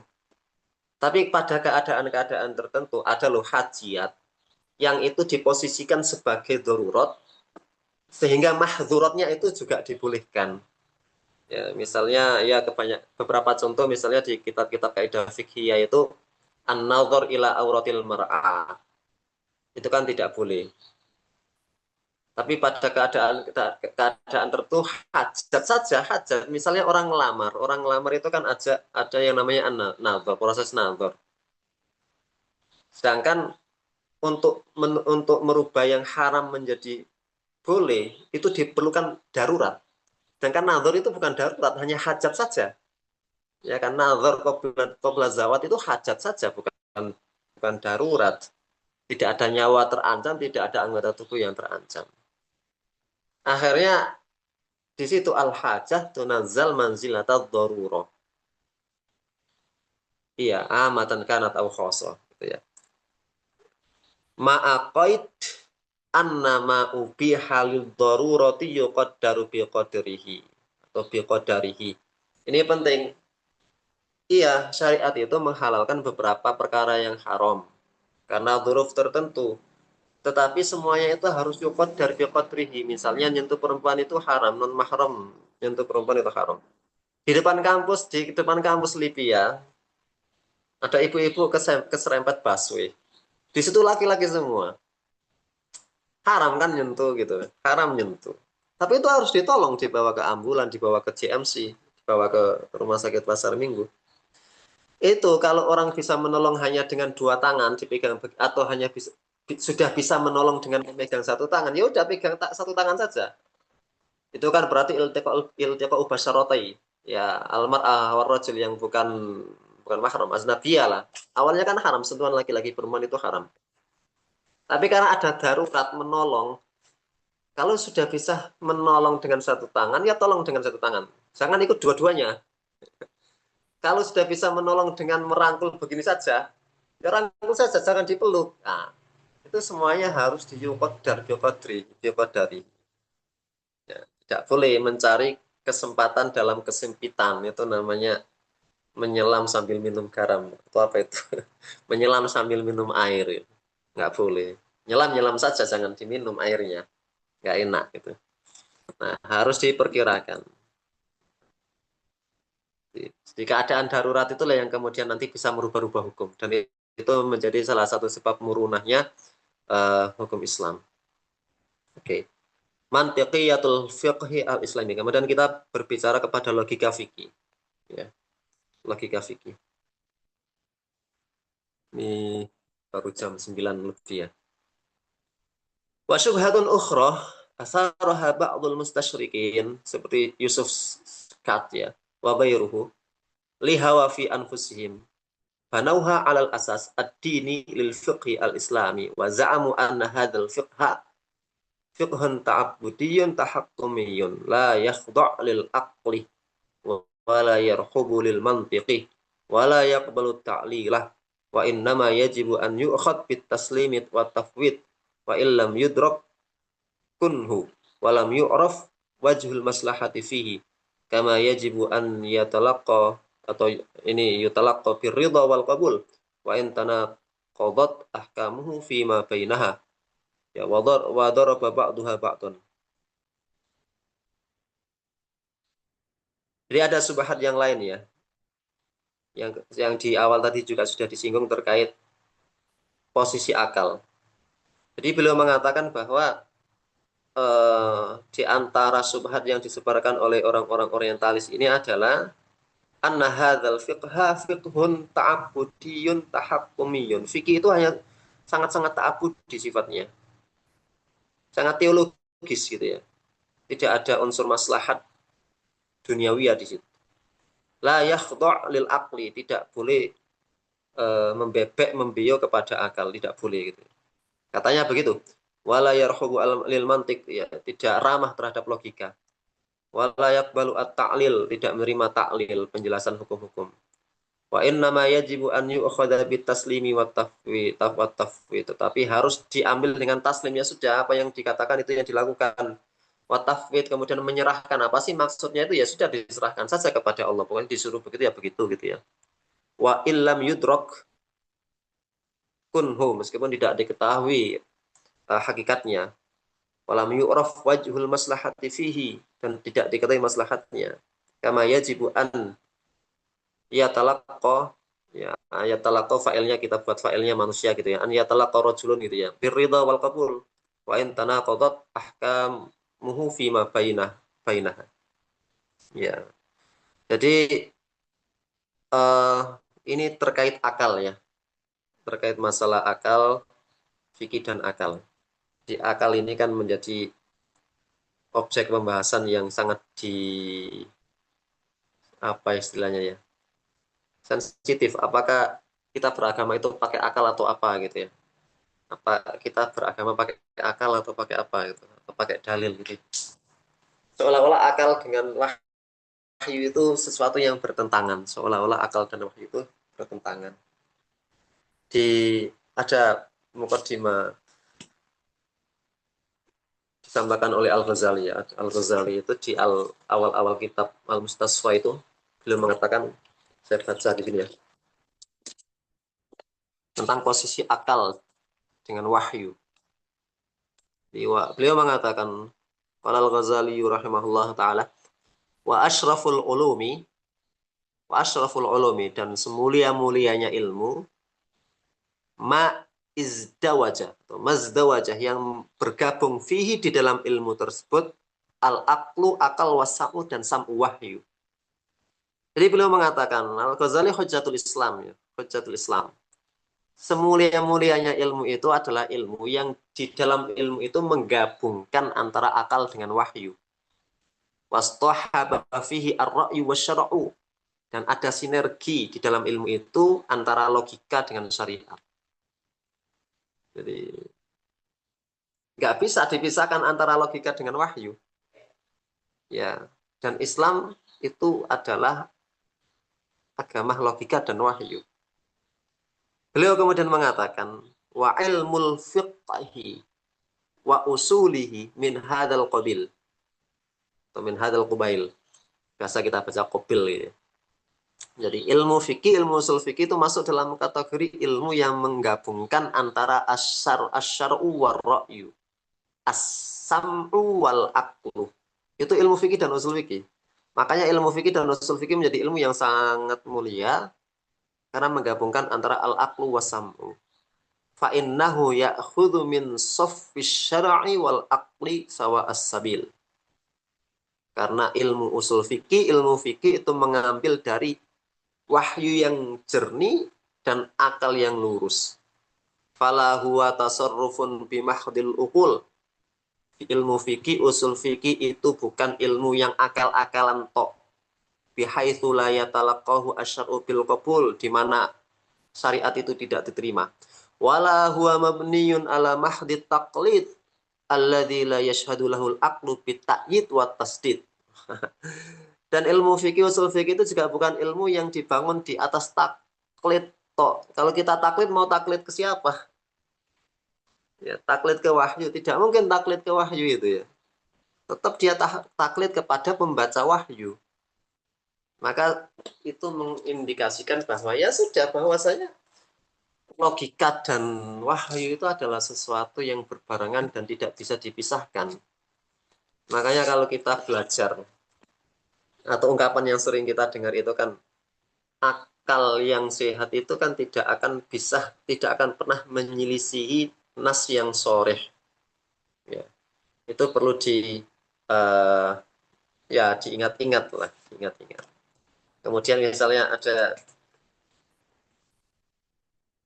kadang kan begini ya, orang itu menganggap apa sih nggak logis itu. Sedang orang yang nggak pernah belajar agama itu ngomong agama nggak logis, fikih nggak logis, sholat nggak logis. Itu maksudnya apa logis-logis itu ya? Kalau orang pernah belajar mantik, ya minimal belajar akidah di akidah dari kalangan mutakallimun gitu ya. Saya baca di sini ada Hasya Ad-Dasuki ala Umil Borohin tentang masalah hukum. Hukum itu kan ada hukum syar'i, ada hukum adi, ada hukum akli. Ada 3 hukum ya. Ada hukum syar'i, ada hukum adi, ada hukum akli. Hukum syar'i itu adalah hukum yang sumber penetapan hukumnya adalah syariat dan sumber-sumber yang diakui lainnya, gitu ya. Oke. Yang kedua ada yang namanya hukum kebiasaan. Hukum kebiasaan, hukum ada. Hukum ada itu adalah hukum yang kita lihat sehari-hari. Misalnya kalau ada api berarti nanti ada panas. Es itu dingin. Ya, api membakar. Listrik menyengat. ya, dan lain sebagainya. Itu namanya hukum kebiasaan. Kemudian ada hukum akli. Hukum akli itu hukum yang semua orang bisa memahaminya. Tidak bersumber dari pengamatan, tetapi dari penalaran. Misalnya setengah itu lebih kecil daripada penuh. Kemudian benda itu tidak mungkin bergerak dan diam dalam satu waktu. Nah, hal-hal seperti itu perlu kita eh, telusuri, kita pelajari, supaya misalnya, saya kasih contoh misalnya, di bab karomat, misalnya, di bab karomat. Ahlus sunnah itu kan meyakini adanya karomah. Ya kan? Karomah itu kan sesuatu yang amrun khawarikun. Nah, perhatikan ini, mukjizat lah misalnya, mukjizat. Mukjizat itu didefinisikan sebagai apa? Amrun khawarikun lil ada. Sesuatu yang menyelisih kebiasaan. Ya kan? Tidak diartikan sebagai amrun khawarikun lil akli. Contoh misalnya, Nabi membelah bulan. Nabi membelah bulan. Mungkin orang yang tidak beriman ngomong begini ya, nggak mungkin bulan kok dibelah, Nabi ada di mana, kemudian Nabi uh, besarnya seberapa, atau Isra Mi'raj, nggak mungkin manusia kok bisa pergi naik, bisa apa ke langit, nggak mungkin. Kemudian bawa-bawa kata logika, nggak realistis, nggak logis lah, nggak logis. Loh, kenapa dikatakan nggak logis? Sedangkan perpindahan manusia dari satu tempat ke tempat yang lain dengan sekejap itu masuk dalam kategori hukum ada. Sedangkan hukum ada itu tidak ada talazum, tidak harus. Hukum ada itu namanya hukum ada kebiasaan. Biasanya orang itu tidak bisa naik ke langit. Biasanya api itu membakar, biasanya es itu dingin, biasanya api itu panas. Ya itu hukum ada, hukum biasa. Artinya bisa pada suatu waktu tertentu itu dilanggar, itu bisa. Ya, makanya eh, orang yang tidak mempelajari silsilah hukum ini nanti mengatakan nggak mungkin ada mukjizat Ibrahim dibakar nggak terbakar. Al-Quran itu nggak otentik, masa ada mengatakan kuni bardan wasalaman ala Ibrahim. Orang-orang mengatakan qalu harriquhu wansuru alihatakum. Kemudian Allah mengatakan kuni bardan wasalaman ala. Nggak logis lah. Apa? Nggak logis. Lah, sisi nggak logisnya dari mana? Sedangkan proses bakar membakar itu masuk dalam kategori hukum ada, bukan hukum hukum akal. Kalau masuk dalam kategori hukum akal, ya oke, bahasa yang mungkin kita gunakan adalah logis dan tidak logis. Sedangkan itu adalah masuk dalam kategori hukum ada. Sehingga apa? Yang ingin ya poinnya adalah bahwa akal itu tidak mungkin bertentangan dengan syariat. Tidak mungkin bertentangan dengan wahyu. Ya. Tapi malah di antara keduanya itu memiliki simbiosis mutualism, saling membantu, saling menguatkan. Gitu. Wal haqu anna hadza zam firyatun laisa fiha miryah kama yuqal. Fama ada al ahkama at ta'abudiyah al mahdhah misla ahkamis salati was siyami wal haji fa kullu ahkamil fiqhi al islami ba'd qabilatun lit ta'lil mulaimatun lil fitrah jalibatun lil maslahah da'iratun lil mafsadah balil ahkamut ta'abudiyatu dzatuha ma'qulatul ma'na ala wajhil ijmali wa illam tudrak asraruha ala wajhi tafsili ibtila'an lil ibad. Nah, di paragraf ini beliau mengatakan begini, bahwa uh, fungsi akal di dalam syariat itu diantaranya adalah untuk mengetahui kenapa sih itu disyariatkan, untuk mencari hikmah, untuk mencari manfaat. Kemudian beliau mengatakan bahwa hukum-hukum, bahkan hukum ta'abudiyah, yang sifatnya ibadah-ibadah mahdhah, itu juga bisa ditaklil ternyata. Ya, ada misalnya, saya pernah punya catatan di akademia ini.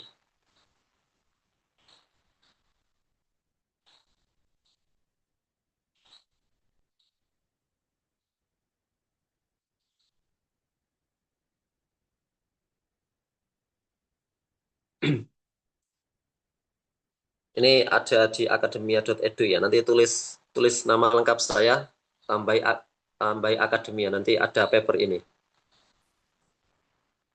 Terkait taklil ya. Taklilul ahkam. Karena beliau tadi membahas tentang taklilul ahkam. Nah, tentang taklil, apakah syariat itu, hukum-hukum yang ada di dalam fikih itu bisa ditaklil apa tidak? Itu kan ulama berbeda pendapat menjadi tiga geng lah ya, tiga kelompok. Yang pertama mengatakan syariat itu tidak ada yang bisa ditaklil. Ya, hia-hialah gitu ya. Itu kalangan Zahiriyah. Yang kedua, kalangan yang mengatakan semua syariat itu bisa ditaklil. Ini kalangan eh, ya apa istilahnya ya?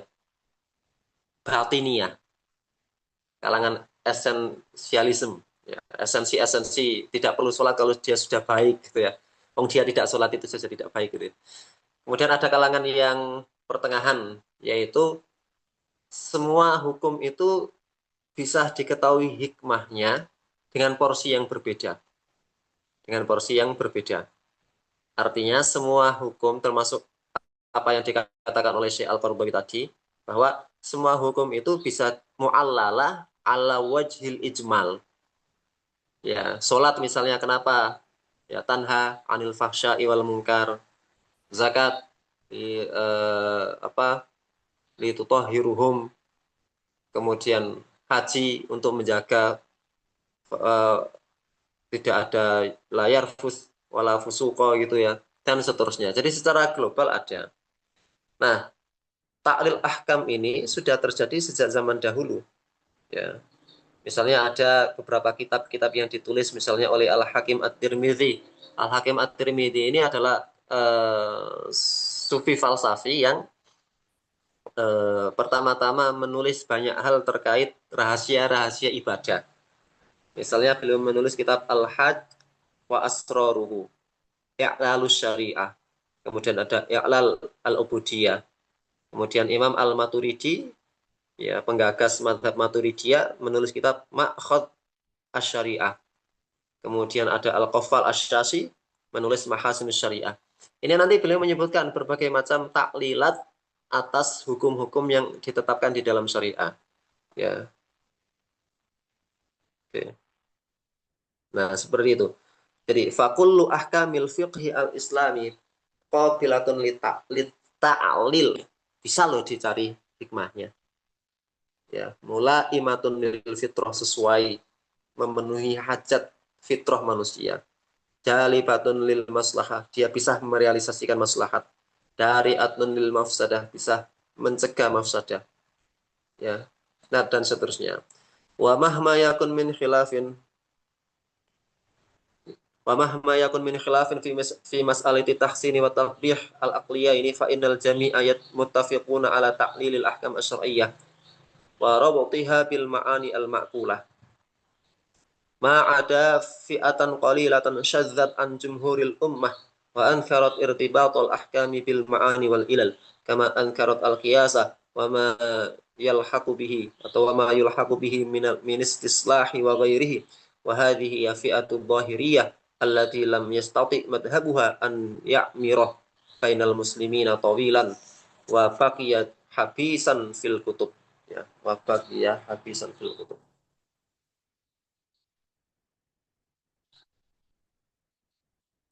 Jadi terkait tahsin dan takbih. At-tahsin wa takbih al-aqliyah ini. Kita ada tahrir mahallun niza. Sebenarnya yang menjadi perbedaan antara ahlus sunnah wal jamaah dengan mu'tazilah itu yang mana? Jadi tahsin wa tak wa apa wa takbih itu ada tiga. Ada tiga tingkatan. Yang pertama tahsin dan takbih dalam hal perkara-perkara yang membuat orang lari dan mendekat. Ya, Pak. Tahsin dan takbih pada perkara-perkara yang membuat orang lari dan mendekat. Misalnya orang berbuat baik kemudian orang suka dengan dia. Itu secara logika kan menghukumi seperti itu. Kemudian misalnya bau busuk, orang kalau ada bangkai orang itu lari. Nah, ketika kita menghukumi wangi membuat orang berdatangan, bau busuk membuat orang lari dari situ. Ini kan hukum akli.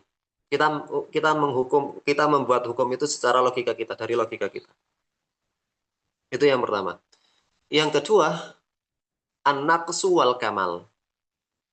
An-naqsu wal kamal. Misalnya ada rumah. Rumahnya ini baru terbangun dari batu bata. Orang akan mengatakan begini, wah itu rumahnya kurang bagus. Di satu sisi ada rumah yang sudah batu batanya sudah diplester, sudah diplamer, sudah dikasih ornamen-ornamen. Orang akan mengatakan, wah rumah itu baik sekali, bagus sekali. Nah ini namanya tahsin wa taqbih fin naqsi wal kamal. Yang ketiga ada tahsin wa taqbih dalam hal al-madhu wa dhammu fil akhirah. Apa sih yang akan mendatangkan pahala pada hari kiamat dan apa sih yang akan mendatangkan iqab pada hari kiamat. Nah, dari tiga tingkatan ini, dua yang pertama itu la khilafa bainal uqala. La khilafa bainal uqala. Jadi at-tahsin wa taqbih di dalam dua hal yang pertama ini itu tidak ada khilaf bainal ulama. Secara akal itu bisa menghukumi itu baik, itu bagus, itu sempurna, itu kurang, itu jelek, itu buruk. Nah, yang menjadi perbedaan antara Asy'ariyah atau ahlu sunnah, ya, termasuk ahlul hadis juga, dengan Mu'tazilah di bab at-tahsin wa taqbih ini adalah sesuatu yang mengakibatkan adzam wal madah ketika manusia sudah meninggal dunia. Jadi kalau ahlu sunnah meyakini bahwasanya sesuatu yang mendapat pahala dan sesuatu yang mendapat iqab itu hanya bisa dijelaskan oleh syariat. Akal tidak bisa menghukumi. Akal tidak bisa menghukumi ini baik, ini akan mendapatkan pahala. Tidak bisa. Tapi harus ada dalilnya. Ini baik, dalilnya begini, dan nanti konsekuensinya akan mendapatkan pahala. Begitu juga sebaliknya. Ini buruk, dalilnya begini, konsekuensinya akan mendapatkan murka. Nah, itu al-madhu wadam. Tapi kalau Mu'tazilah enggak. Selagi itu secara logika baik, maka nanti di akhirat itu akan mendapatkan pahala meskipun tidak ada dalil yang menyebutkan perbuatan itu mendapatkan pahala. Ya. Nah, itu perbedaan antara Mu'tazilah dengan Ahlus Sunnah. Kemudian di dalam beberapa syarah kitab Qolaidul Aqyan, salah satu kitab di dalam tradisi akidah Ahlul Athar wal Hadis, itu ternyata Syekhul Islam Ibn Taimiyah itu condong kepada pendapatnya Mu'tazilah ini.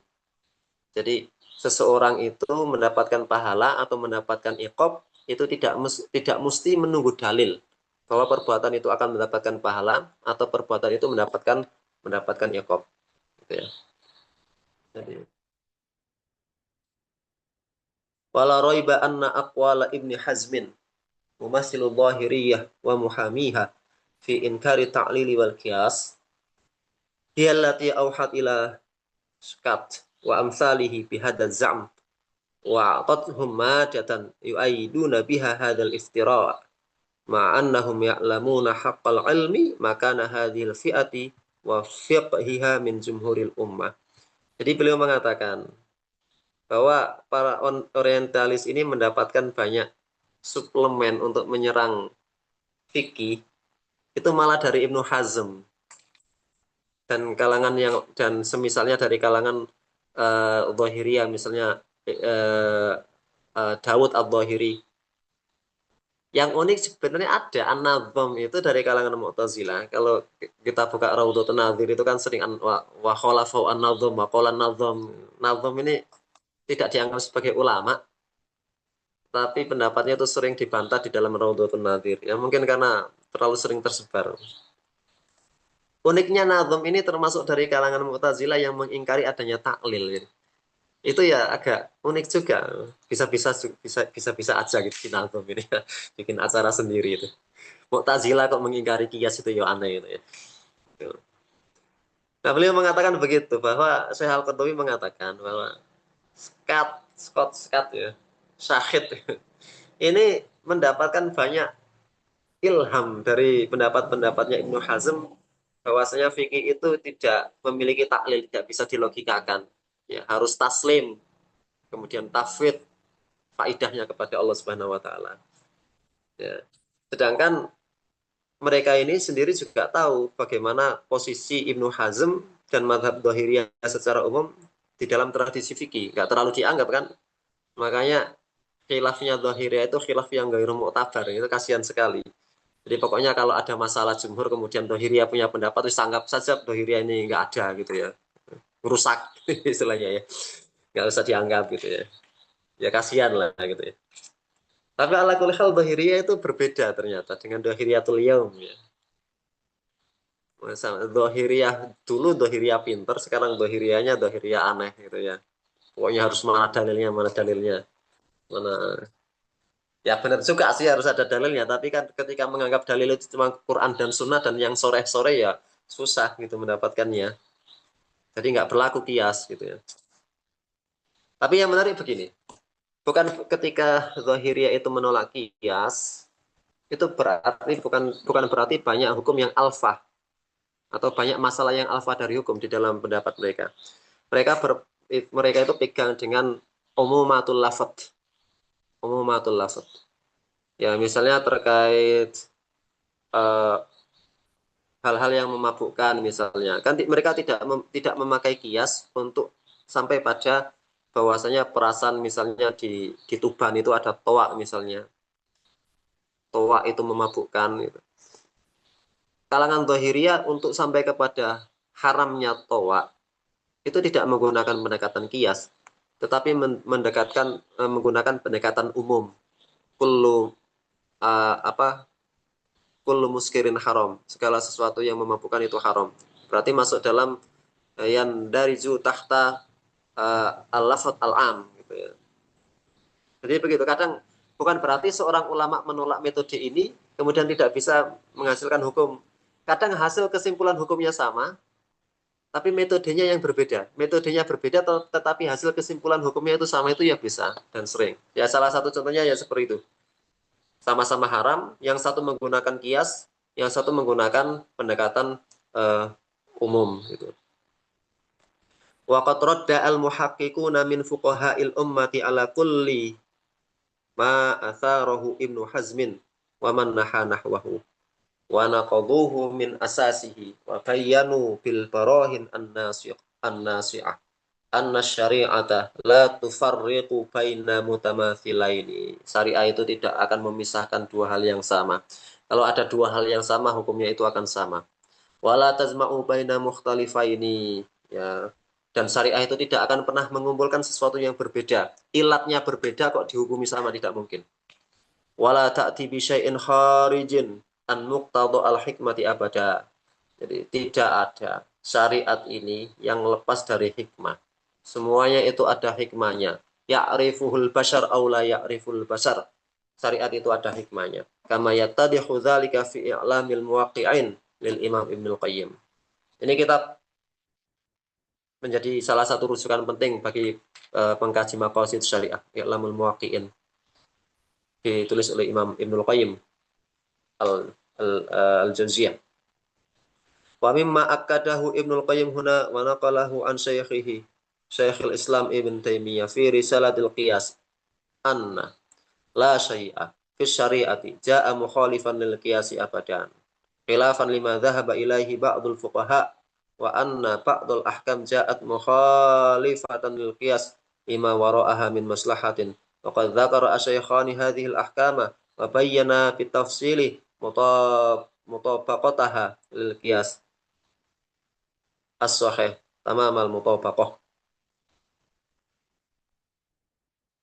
Kias yang dimaksud di sini bukan hanya kias yang sekarang sudah mustakir di dalam tradisi usul fikih ya. Kalau kias yang sudah stabil ini kan ilhaqul far' bil asl bi illatin tajma'u bainahuma. Tapi kias sebelum seperti itu didefinisikan seperti kias itu maknanya lebih umum. Pokoknya penyamaan meskipun ada ilat atau tidak ada ilat, ilatnya mundhabit atau tidak mundhabit, itu dinamakan kias dulu ya. Jadi kias yang dimaksud di sini kias lebih umum. Bahwa tidak ada hasil fikih yang menyelisihi kias, tidak ada. Karena semuanya itu sesuai dengan kaidah kulliyah. Ya. Di samping nanti objek yang dikiaskan kan beda-beda gitu ya. Faqala Ibnul Qayyim fi aqabi dzalika fahadhihi nubdzah yasirah tudli'uka ala ma wara'aha min annahu laysa fi syari'ati syai'un yukhaliful qiyas wala fil manquli an sahabati alladhi la yu'lam lahu fi mukhalifun wa anna al-qiyas as-sahih hadairun ma'a awamiriha wa nawahiha wujudan wa adama kama anna al-ma'qula as-sahih hadairun ma'a akhbariha wujudan wa adama falam yukhbirillahu wa rasuluhu bima yunaqidhu sarihal aqli. Allah dan Rasulnya itu tidak akan pernah mensyariatkan, mengabarkan, mengeluarkan teks yang teks itu menyelisihi akal. Tidak mungkin. Tidak mungkin. Walam yasra' atau walam yusyarri' ma yunaqidul mizan wal aqla. Allah itu sudah menetapkan mizan, sudah menetapkan timbangan, tidak akan ada syariat yang menyelisih timbangan. Wa hasbuna fi raddi ala haula'i anna alladhi yaqra'u kitaballahi wa sunnata rasulih yajidu fi nususihima irtibatul ahkami bil ma'ani wal ilali fi mi'at minal mawadi'. Ya, gampangnya saja ketika kita menganggap bahwasanya syariat itu ada manfaatnya dan itu bisa dilogikakan. Ketika kita membaca Al-Quran, membaca Sunnah, kita akan mendapatkan ratusan contoh bahwa banyak sekali hukum yang dijelaskan di situ manfaatnya. Kata asyair at-ta'abudiyah, bahkan perkara-perkara yang sifatnya ta'abudiyah mahab. Lam takhlu min hadat ta'lil, ya, tidak lepas dari ta'lil itu. Alladhi huwa mudhirun hikmatallahi fima syara'a. Fassolatu tanha 'anil fahsya'i wal munkar. Waz zakatu tahhiruhum wa tuzakkihim biha. Wasyamu la'allakum tattaqun wal hajju liyashhadu manafi'a lahum wa yadhkuru ismallah. Wa qad akhadha ar-rasikhuna min ulama'il ummati min amsalil Ghazali wa Ibnu Abdis Salam wa Ibnu Taimiyah wa Ibnu al-Qayyim wa Syatibi wa ghairihim min istiqra'il ahkam al-juz'iyyah wa ta'lilatiha allati thabatat bi nususil kitab was sunnah anna syari'atah ma ja'at illa liiqamati masalihil ibad fil ma'ashi wal ma'at wa daf'is syururi wal mafasid anhum wa hadha ma la raiba fihi. Wa akhiru da'wana alhamdulillahi rabbil alamin. Jadi di paragraf terakhir ini beliau menyebutkan beberapa ulama yang menjelaskan terkait hukum dan taklil-taklilnya. Yang tadi kita bahas ada kitab-kitabnya Al-Hakim At-Tirmidzi, kemudian ada kitabnya Al-Mawardi, Ma'akhidus Syariah, kemudian ada kitabnya Al-Qafal Asy-Syasi, Mahasinus Syariah, kemudian Imam Asy-Syatibi di dalam Al-Muwafaqat, kemudian Ibnul Qayyim di dalam I'lamul Muwaqqi'in, kemudian Ibnu Taimiyah di banyak beberapa bagian di fatwa, itu banyak sekali menjelaskan hukum syariat kemudian manfaatnya. Hakadahullahu ta'ala a'la wa a'lam.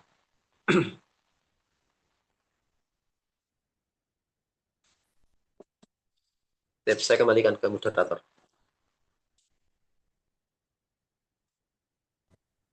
Baik, syukron kepada Al-Ustadz Hilal Arya Caputra atas materinya malam ini. Alhamdulillah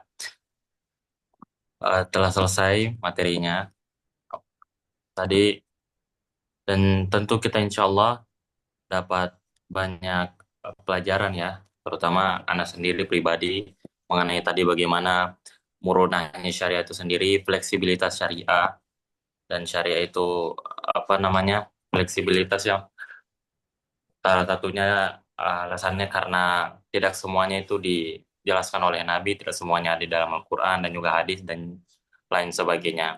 Insya Allah banyak sekali yang bisa kita dapat dari 2 malam ini, dimulai dari malam kemarin sama hari ini, sekaligus penutupan juga series of insight kali ini. Kemudian cara selanjutnya, karena melihat waktu juga mepet ya, kita lanjut ke sesi tanya jawab. Mungkin untuk kali ini saya persilahkan, bisa teman-teman yang mau bertanya memberikan reaksi angkat tangan. Untuk malam ini kayaknya kita cukupkan 1 pertanyaan aja. Oke, kepada Adha Nabila, angkat tangan. Mungkin bisa di on mic aja. Seperti Oke, yap. Syukron sudah memberikan waktu untuk bertanya. Sebelumnya jazakumullah khairan Ustadz sudah memberikan materi yang sangat Masya Allah keren banget gitu. Nah di sini tadi aneh apa ya? Aneh kepikiran dua pertanyaan. Yang pertama, ini mungkin ini ya melihatnya dari sisi orang yang mungkin awam terlalu tidak terlalu belajar tentang ilmu syar'i. Yang pertama itu tolak ukur murunah syariah di zaman ini. Kan ada banyak gitu ya hal-hal yang dibenarkan dengan eh, mereka tuh berhujah ini tuh sesuai dengan uruf di tempat kami dan lain-lain. Kira-kira tolak ukur murunahnya itu sampai mana? Nah, terus yang kedua, bagaimana kita menjelaskan antara khariqun lil adah dan khariqun lil akli kepada orang yang apa ya sulit membedakan dua itu atau mungkin sulit percaya itu. Jazakumullah khairan Ustaz.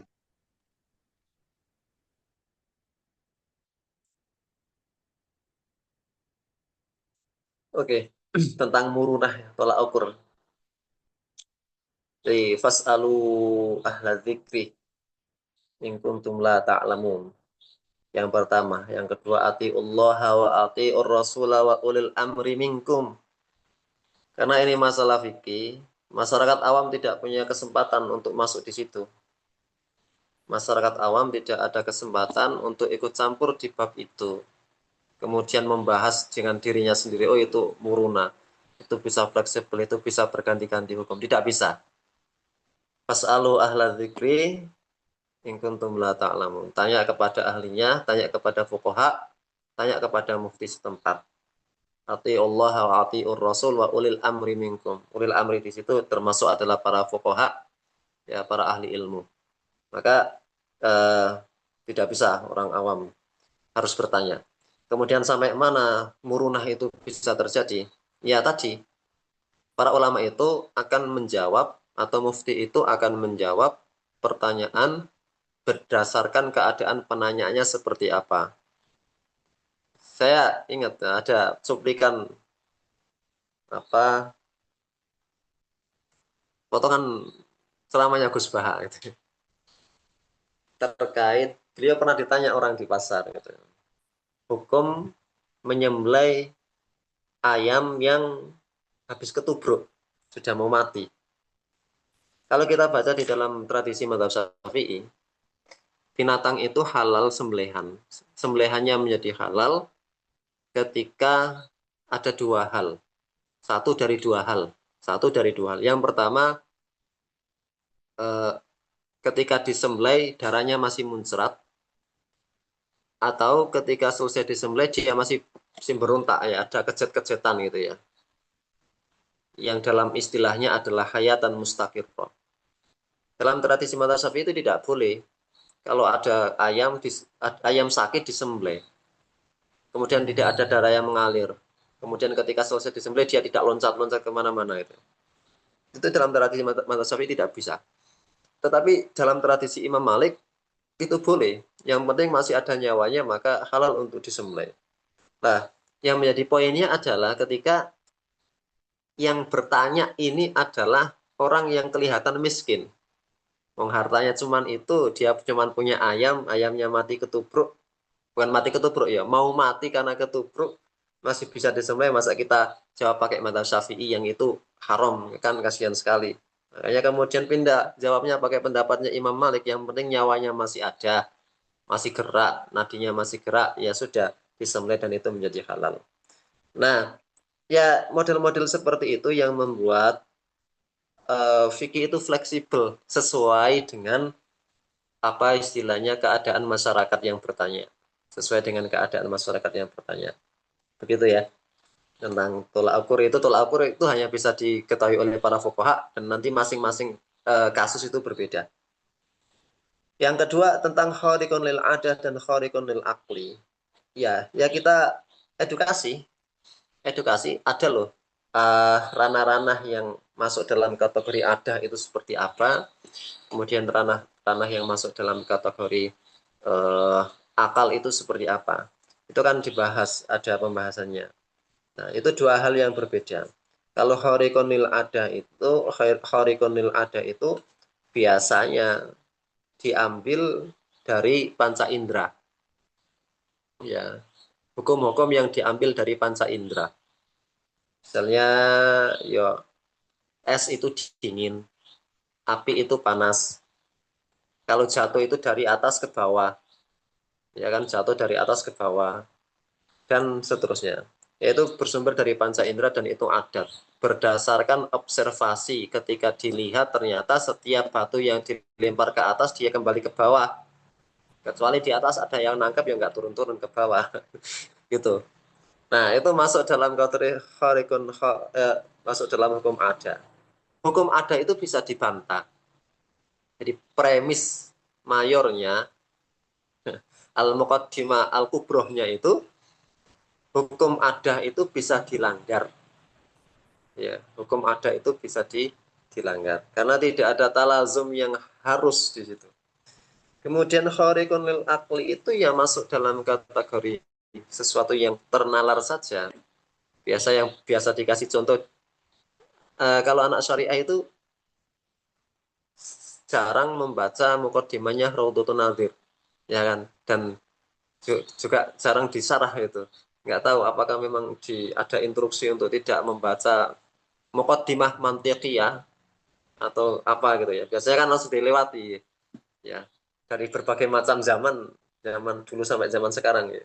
Nggak dibaca bab itu. Padahal itu penting dan itu masalah ini dibahas di situ. Ya, jadi tidak perlu antum buka akidah Asy'ariyah, di situ sudah ada kok ya. Ya. Nah, khariqunil ada contoh yang biasa di situ kan ada tidak mungkin ada satu barang yang bergerak dan diam dalam satu waktu. Itu kan hukum akal. Ya, hukum akal. Jadi ada irisan-irisan lah, ada irisan-irisan di situ. Nah, nanti premis mayornya, muqaddimah kubronya itu adalah akal itu tidak syariat itu tidak akan atau ajaran syariat itu tidak akan bertentangan dengan akal. Tapi ajaran syariat bisa bertentangan dengan ada. Di bab mukjizat, bab karomah, misalnya ada wali, dia bisa terbang gitu. Oke, saya mau menyinggung karena disinggung di bab ini tentang karomah. Kan sekarang itu banyak kisah-kisah. Ya, saya biasa mengatakan itu kisah halu. Meskipun itu masuk dalam kategori ada. Ceritanya para Habib-Habib itu yang baju Habib siapa bisa zikir. Ya. Kemudian ada Habib bisa madamin api neraka. Ada Habib bisa ngundurin pesawat terbang. Bahkan pilotnya saja nggak bisa mundurin pesawat terbang itu. Pesawat terbang itu mundur disuruh pakai mobil itu. Kemudian ada Habib bisa nurunin rantai emas dari atas gitu ya. Ini saya bikin kaidah ini. Sesuatu yang dikatakan karomah itu kita lihat dulu. Yang diselisih karomah itu kan pasti harus diselisih, harus ada yang menyelisih kan. Ya biasanya begitu, tapi tidak harus ya. Karena orang istiqomah itu juga karomah. Kalau karomah itu menyelisih syariat, maka kita tolak. Misalnya ada Habib masuk surga duluan. Ya nggak mungkin, Nabi yang masuk surga duluan kan Nabi, yang buka pintu surganya Nabi kok. Kemudian misalnya lagi ada Habib bisa madamin api neraka. Nah itu tertolak dengan syariat itu. Ya, itu melawan syariat maka tidak kita terima. Kemudian ada yang misalnya menyelisihi hukum akal. Misalnya tadi ada Habib bisa bikin benda bergerak dan diam dalam satu waktu. Nah, itu harus kita tolak. Nah, yang bagian ketiga inilah kisah-kisah karomah yang menyelisih hukum ada. Misalnya ada Habib bisa terbang, ada Habib bisa menghilang. Orangnya di Solo, Jumatannya di Mekah. Ya. Macam-macam lah, aneh-aneh gitu ya. Oke. Kalau saya pribadi, saya bisa menerima karomah itu dengan dua cara. Yang pertama saya bisa melihatnya langsung. Saya lihat Habib itu bisa terbang. Ya, percaya bang, dia terbang di depan saya. Ada Habib bisa menghilang tiba-tiba muncul di hadapan saya. Saya percaya dia muncul di hadapan saya. Jadi bisa saya indra, yang pertama. Yang kedua, kisah itu diriwayatkan secara mutawatir. Mutawatir. Mutawatir ya, kalau antum baca tentang teori mutawatir kan ya marawahu jam'un jam'in yukhilul adatawatuhum al-kadhib wa kana mustanadu khobarihim al-hissu. Ini fi jami' tabaqati sanadhi. Kalau syarat-syarat mutawatir terpenuhi, cerita karomah itu sampai kepada kita dengan jalur yang mutawatir, ya kita terima. Adapun yang tidak ada asal usulnya, saya tidak pernah lihat, kemudian ceritanya tidak sampai kepada saya dengan jalur mutawatir, ya buat apa dipercaya? Itu halus saja. Tapi kita tidak menafikan itu bisa terjadi, karena yang dilanggar adalah hukum ada, dan hukum ada itu bisa dilanggar. Hakadha wallahu a'lam.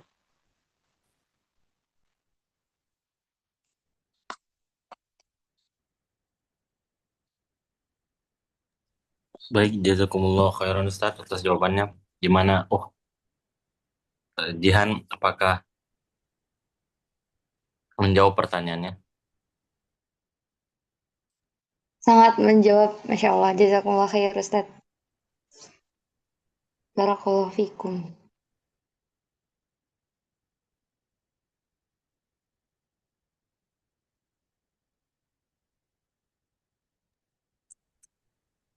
Baik, karena melihat waktu yang udah mau jam 10, teman-teman mungkin kita cukupkan saja untuk pertanyaan.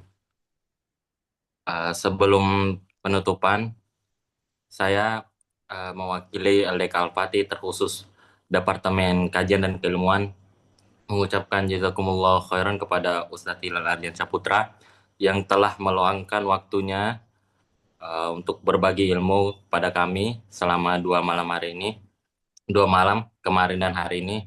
Semoga Allah membalas kebaikan antum di dunia dan juga di akhirat, Ustaz. Amin ya rabbal alamin. Kemudian saya juga mewakili panitia meminta maaf apabila dalam pelaksanaan kajian kami dalam 2 hari ini ada kesalahan baik dalam perbuatan maupun perkataan. Saya mewakili Departemen Kajian dan Keilmuan mengucapkan maaf yang sebesar-besarnya kepada Ustadz Hilal Ardian Saputra. Kemudian selanjutnya kita sampai kepada sesi terakhir kita, yakni penutupan. Marilah sama-sama kita menutup acara kita pada malam hari ini dengan mengucapkan hamdalah dan doa kafaratul majelis. Alhamdulillahirabbil alamin. Subhanakallahumma wa bihamdika asyhadu an la ilaha illa anta astaghfiruka wa atubu ilaik. Saya Ahmad Ridha Alazi sebagai MC pamit undur diri. Wassalamualaikum warahmatullahi wabarakatuh. Waalaikumsalam warahmatullahi wabarakatuh. Syukran Ustaz. Allah yubarik fikum. Wa yu'tikum al-afiyah. Assalamualaikum. Amin. Waalaikumsalam warahmatullahi wabarakatuh. Jazakallahu khairan, Ustaz.